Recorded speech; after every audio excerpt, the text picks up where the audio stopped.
السلام علیکم ورحمۃ اللہ وبرکاتہ۔ ناظرین کرام، کافی سارے لوگوں کی تعداد ایسی ہے کہ جنہیں فرض نماز ادا کرنے کا صحیح طریقہ معلوم نہیں ہے۔ آج کی اس ویڈیو میں ہم 4 رکعت فرض یعنی 4 رکعت ظہر کے فرض یا پھر 4 رکعت عصر کے فرض یا پھر 4 رکعت عشاء کے فرض ادا کرنے کا صحیح طریقہ سیکھیں گے۔ تو میں بالکل آسان الفاظ میں آپ کو سمجھانے کی کوشش کروں گا کہ اگر کوئی شخص اکیلے تنہا 4 رکعت فرض ادا کرے تو اس کے پڑھنے کا کیا طریقہ ہے۔ تو آئیے جانتے ہیں۔ سب سے پہلے ہم نیت کریں گے۔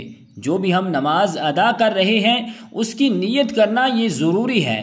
مثلا ہم 4 رکعت ظہر کے فرض ادا کر رہے ہیں تو اس کی نیت کریں گے کہ نیت کی میں نے 4 رکعت ظہر کے فرض کی واسطے اللہ تبارک و تعالیٰ کے، منہ میرا طرف کعبہ شریف کے۔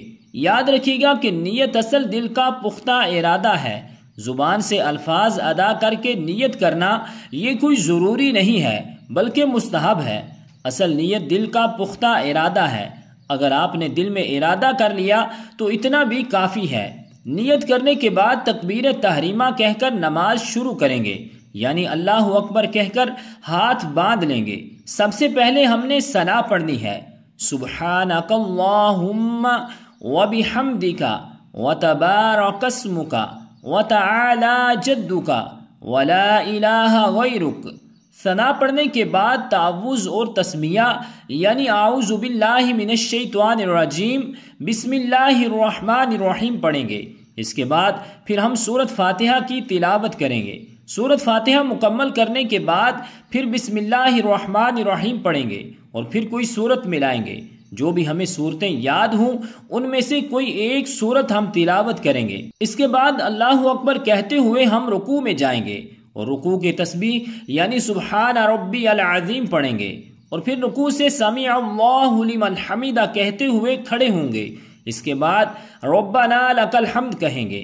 اس کے بعد پھر اللہ اکبر کہتے ہوئے سجدہ کریں گے۔ دونوں سجدے کریں گے اور سجدے کی تسبیحات یعنی سبحان ربی الاعلی پڑھیں گے۔ تو اس طرح 1 رکعت مکمل ہو جائے گی۔ اب جب ہم دوسری رکعت کے لیے کھڑے ہوں گے تو سب سے پہلے تسمیہ یعنی بسم اللہ الرحمن الرحیم پڑھیں گے۔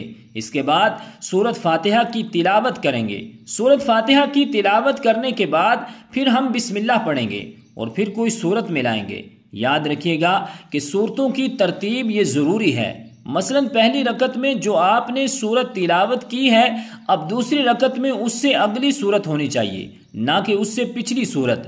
تو دوسری رکعت میں سورت ملانے کے بعد رکوع کریں گے اور رکوع کی تسبیح پڑھیں گے اور پھر سمیع اللہ لمن حمدہ ربنا لک الحمد کہیں گے۔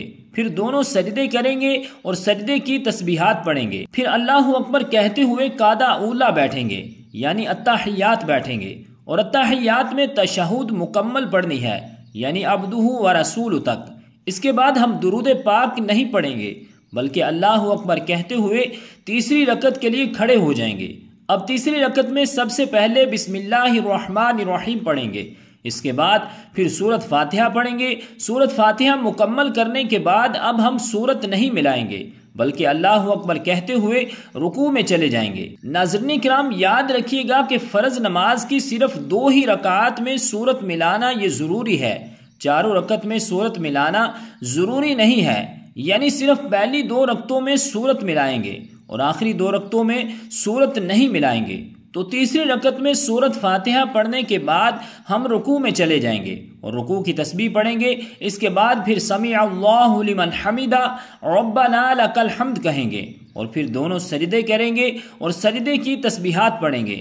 پھر اللہ اکبر کہتے ہوئے چوتھی رکعت کے لیے کھڑے ہو جائیں گے اور چوتھی رکعت میں سب سے پہلے بسم اللہ پڑھیں گے اور پھر سورۃ فاتحہ کی تلاوت کریں گے۔ سورۃ فاتحہ مکمل کرنے کے بعد پھر کوئی سورت نہیں ملائیں گے بلکہ رکوع میں چلے جائیں گے اور رکوع کی تسبیحات پڑھیں گے۔ پھر رکوع سے کھڑے ہوں گے، پھر دونوں سجدے کریں گے اور سجدے کی تسبیحات پڑھیں گے۔ اس کے بعد قعدہ اخیرہ بیٹھیں گے یعنی آخری التحیات بیٹھیں گے۔ اس میں ہم تشہد، درود اور دعا پڑھ کر دائیں بائیں سلام پھیر دیں گے۔ تو ناظرین کرام، یہ ہے فرض نماز ادا کرنے کا صحیح طریقہ۔ تو اب اس میں اگر کوئی شخص تیسری اور چوتھی رکعت میں سورۃ فاتحہ کے بعد سورت ملا لے تو اس کے لیے کیا حکم ہے؟ کیا اس کی نماز ہو جائے گی یا اس کے اوپر سجدہ سہو لازم آئے گا؟ تو ناظرین کرام، اس حوالے سے جان لیجئے کہ اگر کوئی شخص فرض نماز کی تیسری یا پھر چوتھی رکعت میں بھی سورت ملا لے تو اس کی وجہ سے اس کے اوپر نہ ہی سجدہ سہو لازم آئے گا اور نہ ہی اس کی نماز میں کوئی خرابی پیدا ہوگی، بلکہ اس کی نماز بھی درست ہے اور سجدہ سہو کرنے کی بھی ضرورت نہیں ہے۔ تو رب ذوالجلال کی بارگاہ اقدس میں دعا ہے کہ خالق کائنات ہمیں عمل کی توفیق اور ہمت عطا فرمائے، آمین بجاہ النبی الکریم الامین۔